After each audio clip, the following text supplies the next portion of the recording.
our divorce hearing, my cheating wife showed up 6 months pregnant and smiled. "See what you lost?" I replied. "Do I know the father?" Then my lawyer handed the judge the evidence that her affair started 9 months ago. When the timeline didn't match her story, original post I, 36 male, caught my wife, 34, cheating in the most mundane way possible. Her phone buzzed while she was in the shower. I glanced at it because we never had privacy issues, or so I thought. "Last night was incredible, can't stop thinking about you." The contact name? Gym, membership renewal. Pretty sure the gym doesn't send heart emojis. I didn't freak out, didn't confront her, just sat there staring at that message while the shower kept running. When she came out, I was perfectly normal. "How was your workout?" "Oh, good. Really pushing myself lately." "Yeah, I bet." That night, she said she was meeting friends for dinner. I said, "Cool, have fun." Then I followed her, watched her walk into some apartment complex, waited. She came out hours later looking way too happy for someone who'd just had dinner with the girls. Got home before her. When she arrived, she launched into this whole story about drama with her friends and wasn't dinner fun and blah blah blah. I just nodded, smiled, acted normal. The next morning, I called a divorce lawyer. Here's the thing about me. I'm not the dramatic confrontation type. I'm the gather evidence and handle it legally type. Spent the next couple weeks documenting everything. Phone records showing hundreds of calls and texts to one number. Credit card statements with hotel charges I didn't make. GPS data from that family tracking app she'd insisted we get for safety. Then I filed. Had her served at work because I'm petty enough to want witnesses, but not cruel enough to do it at her mom's house or something. She came home that evening absolutely raging. "You had me served? At my job? In front of everyone? You're having an affair. I want a divorce, pretty straightforward." "I am not having an affair. You're paranoid. This is exactly why our marriage is falling apart. You don't trust me." I pulled out my phone, pulled up the phone records, the GPS history, the hotel charges on our credit card. Her expression cycled through shock, panic, anger, and landed on indignant. "So what? You're boring. You never pay attention to me anymore. This is your fault for pushing me away." The mental gymnastics were almost impressive. "Cool story. I want you out by the weekend." "This is my house too. It's in both names, but I can afford the mortgage. You can't, so pack." She tried crying, then yelling, then the whole "we can work on this" routine. I just kept boxing up her stuff. She left that weekend, moved in with her sister. And that's when the real fun began. Update 1. The divorce process started, and my wife's demands were absolutely delusional. Her lawyer sent over her wish list. The house that my inheritance paid the down payment for. Both cars, mine that's paid off, hers that she's still paying for. Half my retirement, $4,000 monthly alimony for 10 years. All the furniture we bought together. Our dog that I'd raised from a puppy before we even met. My lawyer looked at the list and actually laughed. "She wants everything except your student loan debt. How generous." But the demands were just the start. Her family launched a full-scale harassment campaign. Her mother called me from different numbers after I blocked her. Finally ambushed me at my office. "You can't just throw away 8 years over one little mistake." It wasn't one mistake. It was months of lying and cheating. "She loves you. She's been crying every single day. Don't you care? She should have thought about that before sleeping with someone else. You're going to regret this. She could have given you children, a real family." That one stung. We'd been trying for a kid for over a year. Guess I know why it wasn't happening. She was busy with other activities. Then the dirty tricks started. Someone reported my car stolen. Got pulled over, spent hours at the police station proving it was mine. Couldn't prove who made the false report, but I knew. My credit card got frozen. Someone reported it stolen. Took days to fix. Gym membership canceled. Streaming services locked me out. Small annoying crap I couldn't prove but obviously knew who was behind it. My lawyer just said, "Document everything. Pattern of harassment." But then things took a weird turn. Her lawyer called mine with an offer. My client will significantly reduce her demands for a quick settlement. How significantly? Just the house and one car. No alimony. Clean split. My lawyer and I looked at each other. Red flags everywhere. What's the catch? No catch. She wants this over fast. We'll think about it. Something was off. Why the sudden rush to settle? That weekend I ran into one of her friends at the store. This woman had been at our wedding, had been to our house dozens of times. She saw me and immediately looked uncomfortable. "Hey," I said casually. "How's it going?" "Oh, fine. Listen, I'm really sorry about everything." "Thanks, I appreciate that." "Yeah, the timing is just really unfortunate with everything." "What timing?" She looked confused. "You don't know?" "Know what?" She opened her mouth, closed it, looked panicked. "Nothing. I should go. Take care." She basically ran away from me, spent the next week trying to figure out what that meant. My lawyer started digging into my wife's financials, looking for hidden assets or accounts, and that's when we found it. She'd started seeing a new doctor, an OBGYN specialist. My lawyer made some calls, pulled some strings. Medical records are tricky in divorces, but there are ways to find things when you know where to look. My wife was pregnant, already showing actually. Pretty far along based on the appointment dates. That's why she wanted the fast settlement, get the house, get out, raise her affair baby without me knowing the truth. When I found out, I just sat there for a minute. Then I looked at my lawyer. She was smiling. Not a friendly smile, a shark smile. "Oh," she said quietly. "This changes everything." Update 2. Once we knew about the pregnancy, everything clicked into place. The rushed settlement offer, the sudden willingness to take less, her family's increased desperation in their calls. She was trying to get out before I found out she was pregnant with her affair partner's baby. My lawyer started building a timeline. When the affair started, when conception would have occurred, when my wife and I last had any physical intimacy. The math was damning. We hadn't slept together in almost a year. She was now visibly pregnant.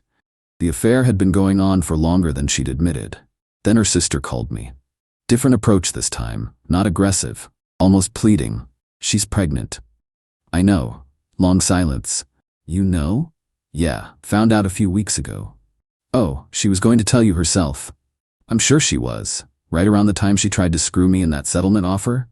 "She's scared. She's alone. She's about to have a baby. Not my problem. It might be yours." I actually laughed. "The timeline doesn't work. We haven't been together in almost a year. She's 6 months pregnant. Even you can do that math." "She said you were together, right before you filed." "She's lying. But good to know what story she's planning to tell in court." Hung up. Called my lawyer immediately. "They're going to claim the baby might be mine." My lawyer was already prepared. "I've got phone records, text logs, your work travel showing you were out of state during the likely conception window. And we have proof her affair started way before that. She won't be able to make it stick." So what happens now?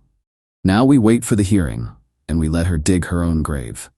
The next development came when her lawyer filed an amended petition. New claims. The baby might be mine. I abandoned her while pregnant. She needed the house for our child's stability. She needed extra support for her delicate condition. I was being vindictive and cruel by not supporting my possible child. The audacity was breathtaking. My lawyer's response was surgical. We demanded paternity testing. We provided evidence showing physical intimacy was impossible during the conception period based on work travel and documented separation. We attached the affair partner's phone records showing constant contact during conception. But here's where it got really interesting. My lawyer did some digging on my wife's affair partner. Turns out he was married, with kids. And his wife had absolutely no idea. My lawyer didn't contact her directly. That would have been unethical.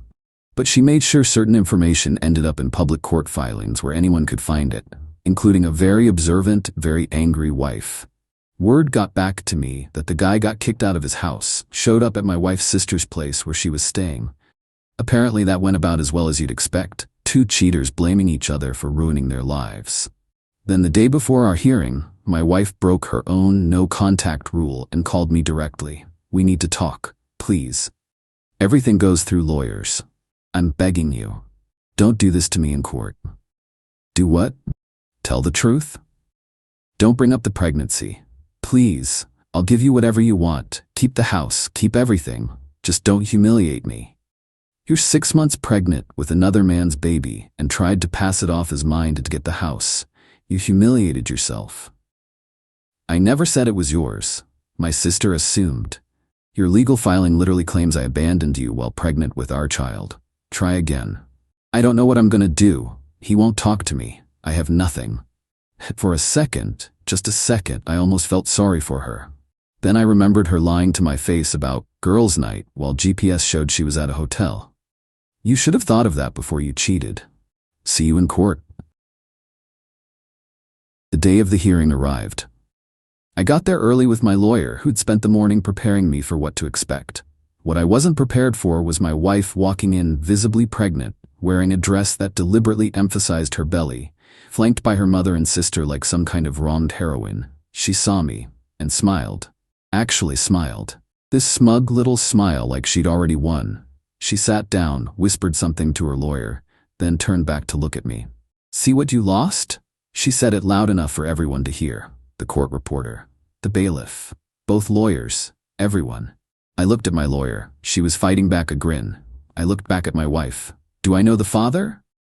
Her face went from smug to crimson in about half a second. You're the father. This is your baby. Weird. We haven't had sex in almost a year, and you're 6 months pregnant. Math isn't really working out there. Her lawyer looked like she wanted to disappear. Her mother started sputtering something, but the bailiff called for order. The judge walked in. Middle-aged woman with zero patience on her face. Time for the show. Final update. The hearing was everything I'd hoped for, and nothing my wife expected. The judge started with standard questions. Assets, timeline, grounds for separation. Then she got to the amended petition. I see there's a claim regarding pregnancy and potential paternity.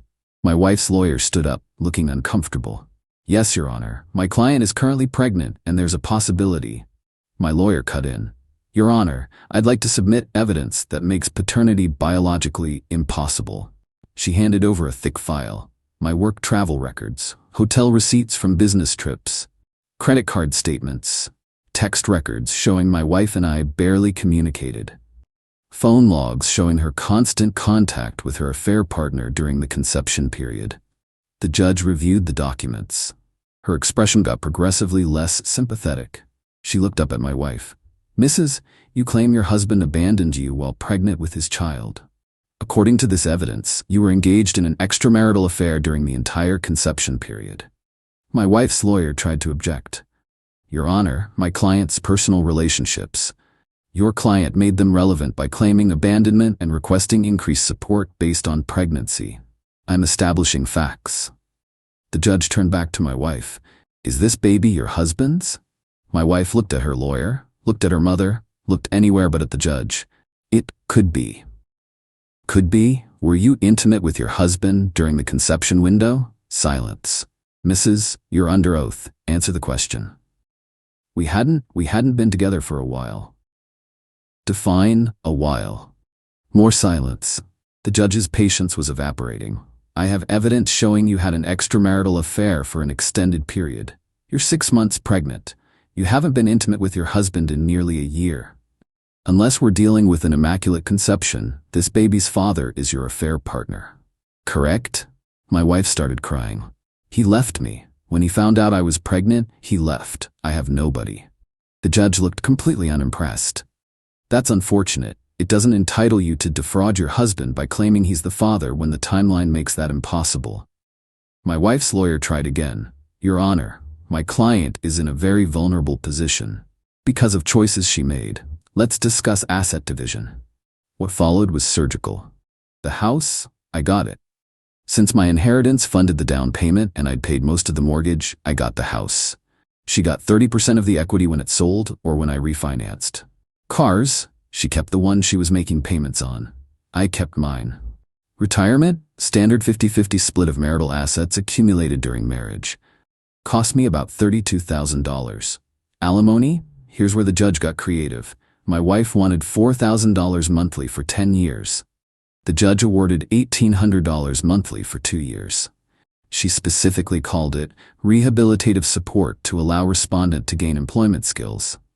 Then she added, this court notes that respondent's extramarital affair and resulting pregnancy were factors in this decision. While we operate under no-fault divorce laws, I'm not obligated to reward fraudulent behavior in financial settlements. My wife was sobbing. Her mother looked ready to explode. Her sister just sat there in shock. But the judge wasn't finished. I'm also ordering respondent to pay petitioner's legal fees due to the misleading paternity claims. That's $18,000. My wife's lawyer actually gasped. Your Honor, my client can't possibly afford. Then she'll arrange a payment plan. This hearing is adjourned. Gavel down. My wife's entire support system swarmed her, everyone talking over each other. Her lawyer was frantically packing up papers. I just sat there with my lawyer, who was very professionally not gloating. Well, she said quietly, that went well. Yeah, it did. Outside the courthouse, my wife's mother cornered me one last time. I hope you're happy. My daughter is homeless and pregnant, and you just destroyed her. She destroyed herself. I'm just not paying for her mistakes. That baby might still be yours. You could be abandoning your own child. My lawyer stepped between us. Ma'am, if your daughter pursues that claim, we'll demand a court-ordered paternity test. When it proves my client isn't the father, we'll sue for fraud and intentional infliction of emotional distress. I suggest you advise your daughter to accept reality. We left them standing there. The aftermath has been quiet. She moved back in with her parents. From what I heard through mutual friends, she's working part-time retail and living off the alimony. The baby was born a few months after the hearing. Her affair partner's name is on the birth certificate. He's paying child support but wants nothing to do with either of them. The house sold fast, got way over asking. After paying off the mortgage and giving her the 30%, I cleared enough to buy a smaller place outright. Closed on a 2-bedroom condo recently. My dog loves it. It's quiet and it's mine and nobody's lying to me in it. Total cost of the divorce, about $32,000 in retirement split. Paid my own $18,000 in initial legal fees. Got reimbursed for the $18,000 the judge ordered her to pay, and I'm paying her $1,800 monthly for the next couple years. All told, about $50,000 plus fees. Worth every penny. Started seeing someone new. She's a paralegal who actually helped with some of the divorce paperwork at a different firm. She knows the whole story. Her reaction? Your ex tried to commit paternity fraud and got caught red-handed. That's not you being cruel, that's karma. Yeah, I'm keeping her. Ran into my ex at the grocery store recently. She was pushing a stroller, looking exhausted. Saw me and immediately tried to go the other way. I just kept shopping. Not my circus. Definitely not my monkey. Absolutely not my baby. Her sister sent me a message last week. She's struggling. Baby cries constantly. She's exhausted. Sometimes she asks about you. Blocked her immediately. Because here's the truth. I'm not the villain here. I didn't cheat. I didn't lie. I didn't try to trap someone into raising another man's baby. I just refused to be a doormat and let her face the consequences of her actions. She wanted everything. The affair, the lifestyle I provided, the house, and when she got pregnant, she wanted me to fund it all by implying I was the father. The judge saw through it. The timeline didn't lie, and now she's living with the results of her choices. As for me, I'm good, better than good. The condo's great, job's stable, new relationship is healthy and honest, my dog's happy, the retirement account will recover, and I sleep perfectly at night knowing I handled this with integrity, documented everything, told the truth, and let her destroy herself with her own lies. That moment in court when she said, "See what you lost?" And I replied, "Do I know the father?" That was everything. Watching her smug smile vanish, watching the judge read through the evidence and dismantle her claims one by one, watching her mother realize her daughter had been lying to everyone.